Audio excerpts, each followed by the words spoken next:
Hi everyone, and welcome to the Spencer Lodge podcast in partnership with Najahi. Awesome news today. I've got somebody I've been trying to get on a podcast now for the best part of 6 months. I met this guy at an event here in April in Dubai back so many months ago, and I thought I need to get in front of this guy. But look, I'm not going to tell you anything about him. Cue the music and we'll get stuck into it.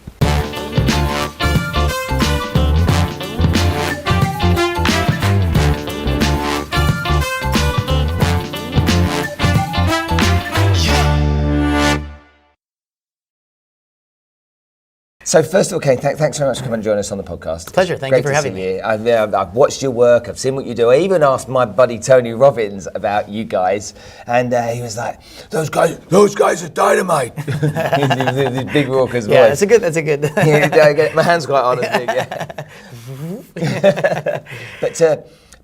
I interview a lot of people that are in probably a not too dissimilar space to you. Okay. And I've heard very often the whole rags to riches story about how people came from nothing and they built up and stuff. And then I have your story.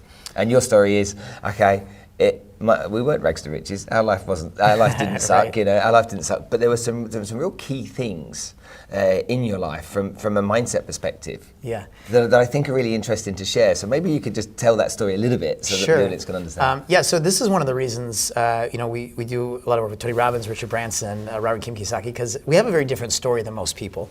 And I say we, meaning my wife and I who teach together, and we even have a little bit of a different story ourselves. So I came from actually a very wealthy family, which everybody hates when they hear that, like, oh, you know.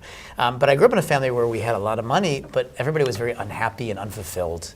And so I learned very early on, money wasn't going to create fulfillment. And I think a lot of people that come from, difficult backgrounds or poorer families, they have this kind of dream that money will fulfill or make a difference. Now, everybody enjoys having the options with money, and we all want to make a big difference, and we all want to have successful businesses and financial lives.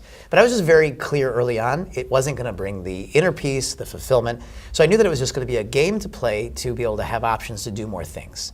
And what I love about creating wealth is it just gives us more options. Hey, if we want to go build schools for people, or if we want to help people, or if we want to donate things or do charities, or if we want to launch partnerships, we can just do it because we have the wealth. But we know that inherently the happiness and the fulfillment is going to come from within and come from our relationships. So what happened was I grew up in a family where my father was a very traditional and conservative financial officer, and I wanted to be a musician. And in my family, it wasn't an option. You were either clash, big time. Yeah, you're either a doctor or a lawyer or a banker or something that has to do with money, right? And I didn't want to do any of that. I wanted to be a musician. And my dad used to say, "There's no money in music, so figure something else out." But I didn't. I kept going, and I wanted to kind of prove that I could. And by a teenager, I was performing all over. I became a record producer for Sony Music, and I was working on all sorts of great artists' work, like Mariah Carey and Joe Satriani, and ended up working with Celine Dion and Beyonce and Destiny's Child. But around 20 years old, Napster came along and it destroyed the music industry, and I found myself $40,000 in debt, sleeping on a friend's couch in San Francisco, after having all that career and background. And it dawned on me two things. One is, I had come from money and I still had never learned how to create it. So I realized it doesn't matter whether you come from money or whether you don't come from money. Nobody was learning how to create businesses and really create wealth. No one was ever learning it. Robert Kiyosaki, of course, says this, where he says, traditional education doesn't teach us how to manage money. Now, I don't teach people how to manage money per se. I teach them how to take their ideas out to the marketplaces and grow businesses, right? But I realized that was the first thing that no one had ever taught me. The second thing is it didn't matter how good I was or how successful I was. If I never learned how to actually turn into a business, I was never going to create the wealth. So these things started to become alive in my head, and I said, well, I need help. And of course, being a man, it's the last thing you want to say is, I need help, right?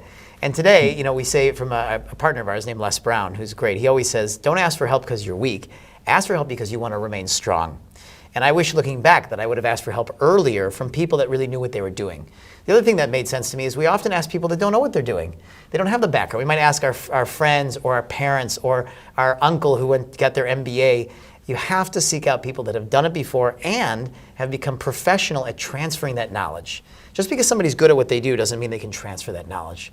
So all these pieces started to come together. I ended up meeting a couple of business coaches that did it professionally. They were extraordinary, and within 4 years, we created the 5th largest media company on the planet, where we were creating soundtracks and animation. We were doing it for video games, television, and film all over. And we ended up working with people like Steven Spielberg and George Lucas and all these great people. So I just learned very early on that if you want to get to where you want to go, it doesn't matter where you came from wealthy, poor, in between, educated, uneducated, makes no difference. Your future is not about your past, it's about your vision of your future and about working with great people. So that was what I had learned in that experience. Wow. You just said so much then in the last 3 minutes. It's epic. When you worked with those coaches at the beginning, did you kind of like go in there skeptically, or did you go in there with a real kind of like desire to want to get something out of it? Well, both, actually. I definitely wanted more. I've worked so hard to get to where I was. Even though I was young, I started playing piano at 5 years old. I was a musician. I was classically trained, jazz trained. I'd spent 4 or 5 hours a day practicing in rooms, being in the studios. So I'd worked hard. So I really wanted it, and I wanted someone to help me. But also, they'd say all these things that were kind of like, do you really think that can happen? I mean, that sounds good for you or for somebody else, or are they just kind of selling me on an idea? And it was true. Everything that we talked about, we started with, what did I want? A good coach doesn't really, it's not about them, it's about you. What do you want? In fact, we were just here in Dubai giving a presentation. We got a few hundred business owners here, and on the break, someone said to me, I'm so appreciative this is not egotistical. I said, what do you mean? She says, this is about us, it's not about you. She says, I've seen so many presenters, and it's always about them. And that's how I feel as a coach. It's not about me. I mean, I'm sharing our stories, our systems, our ideas, but it's about what the person wants. So success to everybody is different. For some people, they want to make a lot of money. For some people, they want to be able to have the freedom to travel. We have 3 kids. For us, success is having time with our children, being able to provide them great opportunities, which we have. We've lived all over the world. If we want to, put them in great schools or take them on great vacations, we can. That's success to me, is to take care of the family, right? Yeah. And so I wanted it, but many times they'd say, good, you want that vision? I'd say, yeah. They'd say, great, all you need to do is X, Y, and Z. It always sounds so simple that I'd be a little skeptical, right? Can it really? The reality is that it takes commitments, because I would run into beliefs that I didn't believe. That's why you have a coach. You don't believe that you can have this stuff. If you did, you'd have it already, right? Yeah. So you actually believe you can't. And then you've got this person coming along with their shiny grin saying, but you can. And it sounds like a story, right? But it turns out one of the best pieces of advice I got from my first coach is, if you ever want to have great success, find the people that have it already. It's an important step. And then understand what they believe. Not what they do, but what do they believe? And then learn to align yourself with those beliefs. And when you do that, you're going to actually start seeing that what you want is just going to start appearing. Now, you need good strategy. So in our events, we don't just teach mindset. It's not a mindset thing. It's not just personal development. It's strategic. It's what do you have to do along with who do you have to be? And I felt like that was a real missing. When I started this company over a decade ago, I just wanted to help a few entrepreneurs. Now we've had 3 million people come through our trainings. 500,000 have come through our paid conferences. We've mentored 15,000 businesses. We advise actively 2,000 businesses a year. So there's a lot going on. But I really felt what was missing was not just to get people motivated and get them in the mindset, but to really say, what are you doing? What are the sequences you're doing things in? How are you executing on things? So we focus on both simultaneously. Interesting. Tell me, your wife Alicia plays a big part in your business partnership. Plays a big part in my life too. yeah. If you're listening. I talk to her all day long on Skype. I wake up and she's like, good morning. I'm like, oh, hi. The dynamic and the challenges that brings, working as a husband and wife partnership, but also what are the benefits that partnership brings to your audience? So first of all, she's brilliant, and I love that. And she's brilliant in totally different ways, which is very important. First of all, I'm American, as you can tell. She's from Italy, so she's European. And when I met her 7 years ago, she didn't speak any English. So she's incredibly fast integrator. She grew up in a Swiss school, so her second language was German. And she spoke 5 languages when I met her, and English was her 6th. So in 6 months, she learned how to speak English and go on stages and lecture with me. Wow. So her time to understand and get feedback and integrate is brilliant. She's absolutely brilliant. I won't even start to go on how beautiful she is. That's a whole other conversation. Yeah, she is beautiful. So she's dynamic, but most importantly, she is unstoppable. And she's a brilliant mother. She's a brilliant partner, wife, and she's a brilliant leader. And she's got a great story, which I won't share with you now because it takes some time. But she ended up in a very difficult situation where she learned she couldn't be the only person making all the decisions in her business. When I met her, she had the largest tourism company in Italy. They were doing tens of millions a year, and they had hundreds of staff. She had built 6 other businesses outside of Italy, and she had also had them systematized. So when I met her at an event in Italy. She was sitting in the conference, because all great business owners know, no matter how good you are, you got to keep learning and immersing yourself in training. And so she met me at the event there. I fell instantly in love with her. And within a few weeks, I asked her to move to Australia, where I was living. And she could, within about 2 months, put CEOs and executives into place wherever she had stuff in. And she left. She left all of her business, and they just ticked along and ran. And what she taught me a lot about is actually systematizing and delegating and automating, because I still had a little bit of that. I'm the one who's got to make the decisions. Controlling, yeah, right. And although I had run businesses with a couple hundred employees and had staff and executives, and I was still kind of the one everybody came to for the decisions. So what she's brilliant at is, first of all, inspiring women to have a full plate, because she's got a full plate, right? 3 children. We have 3 children. She runs businesses with me. She's always, making time for us. And she's European. So I say she slows me down and she balances us out. But she's very serious about making an impact. She's very serious about women having a strong voice. She's also very feminine. And this is, I think, a big thing that she likes to stand for. I mean, she should be here telling you all this, but since she's not. When she comes next, we'll get her. When she comes, yeah, absolutely. And she's a powerhouse because she's very feminine. She believes being very feminine, not having to be a man to be in business, and utilizing the power of the feminine to be a leader and influence through there. So I just love her, I adore her, and so do women who come to our events. And we invest in over 50% of the businesses that we partner with and invest in are women-owned businesses. And they just love her. She's one of the highest paid women speakers in the world. She's sought after. She's on stages with Richard. She's just in an event with Tony Robbins. She's just brilliant. And she does it just because she really wants to impact women's lives. And she teaches them systems. So she's also very systemic, which is very unusual. It's not just about motivation for us. It's about what are the systems you have to learn and what do you have to take on so you can grow. And she's Italian, which means she's probably incredibly fiery and passionate too. That's an understatement. Well, you put that systematic type approach to business, and you throw that kind of passion into the equation. Yeah. But that's going to bring out the best in any recipe, isn't it? We're both very passionate. My family history is Russian, so we're okay, very strong and righteous, right? And then the Italian, you put that together, and you get this very fiery couple. So when it works, it's awesome, right? I'm aware you've not got much time, okay, so I won't take much of your time today, okay, because you've got to get back downstairs. But I want you just to give the listeners 2 or 3 tips, okay? If they're stuck right now, they're in business, they want to grow their business, but they're not getting anywhere. They're frustrated, maybe they're in fear of a few things that exist. Yep. Maybe it's managing their cash flow, finding new clients, frustrated with the fact that social media seems to be dominating things, they don't know what to do. Yeah.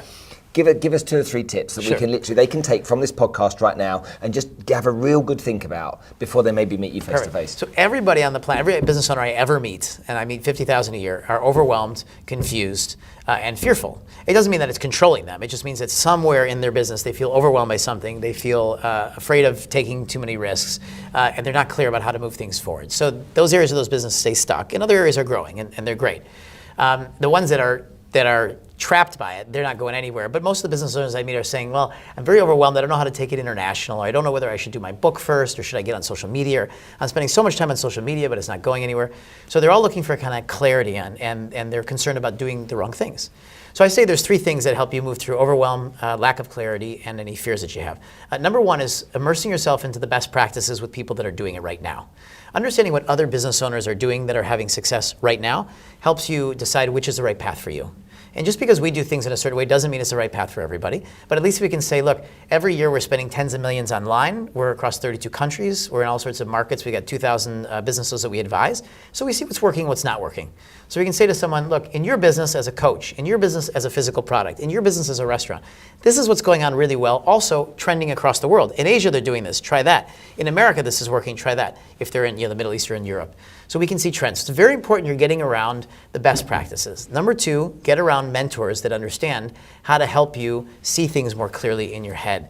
It's very hard to see your own blind spots. We're designed as human beings to do the best we can, but we can't reach our fullest potential alone. So when someone's outside of the system, they can see you, and in just a few seconds, I can look at someone and I can listen to them and say, did you know that you're saying this, doing this, acting like this? It's a pattern. You're limiting yourself. And they'll say, I never noticed, or maybe I noticed, but I'd never known how to get out of it. So you have to work with someone that really understands human behavior and how to really help people move through their sabotage patterns, their fears, and the patterns that don't work for them. The 3rd thing is I think you need to get around a community that's kicking your butt. So not just get around nice, great people. Get around people that are performing better than you, that are higher achievers.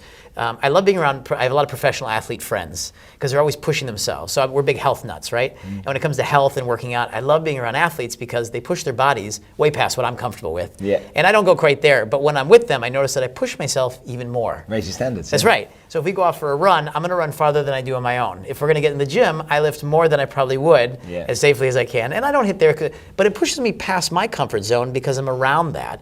And I notice a lot of people have friends that are negative, narrow-minded, say, oh, you can't do that, or they spend their time, I don't know, drinking beer or playing on Facebook or watching things. I mean, I get on the plane and I see people doing crossword puzzles. And not that I have anything wrong with it, but it's like, instead of that, why not writing a new book? Why not recording a video and sharing their knowledge with people? Why not planning their next seminar, conference, or figuring out how to launch their next business to help people? And I just think that people spend too much time doing things that are not high performance enough. So my advice is to get around people that are high performers so that it pushes you past your comfort zone. And if they get involved in the kind of stuff that you guys do they get the benefit of being around high performers? Do you bring them into that environment? Just by nature. I mean, you can even tell that the speed at which, I'm talking here, like people always ask me, how do you, this last 2 weeks I was in Stockholm, Sweden. I talked to 1,000 people. We had Zurich, Switzerland, we had 500 people. I came out to the Middle East. We spoke to about 500 people here. And then I'll be in tonight, I fly to London. We have 3,500 people coming to an event with Les Brown and us. Like 3 o'clock in the morning, I fly on a plane. I get there at 7 in the morning. I get on the stage and we lead 3 days. And so they say, how do you have so much energy? And I say, because energy comes from being aligned with your calling. There's nothing I'd rather do. There's no one I'd rather be with other than the kids and the family. Outside of that, I want to be helping people. And so the idea is that when you get around people like that, it gets infectious. When you're around people like Richard Branson, Tony Robbins, the guy's got tons of energy. Last event we did, he was saying on stage he had some health issues. And he was a little bit lower energy, but if you're around him, he's still 5 times the amount of energy anybody else has, So it's about getting around those people and having those networks and those friends that we have done. And so when people get around us, they feel the same thing. They feel the energy, they feel the excitement, and it's like that all the time. I'm like this in the shower. I'm like this at lunch. I'm like this, any time of the day. This is not an act or for the camera. That's who you are. This is just how I am. I can't get enough of helping people and doing what I'm aligned with. That's what I'd love for everybody. Imagine a planet where everybody's aligned and full of passion and energy, not because they have to generate it, but because it's generating them. Yeah, good point. For now, thank you so much. I'll let you get back to work. Awesome, Kane, thank you. Appreciate your time. Thank you.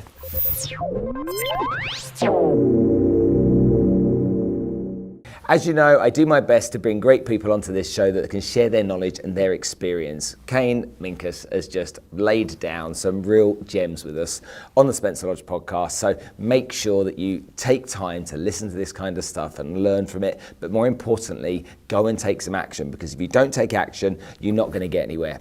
Right, over there, you can click if you really want to and see other episodes. But over here is where I want you to click. If you click here, you can then subscribe to the channel. And then by subscribing, you're going to get everything that I produce over and over and over again, and more people like this incredible guy here. So click there and go on, get it done. Go on, get it done now. I'll see you soon.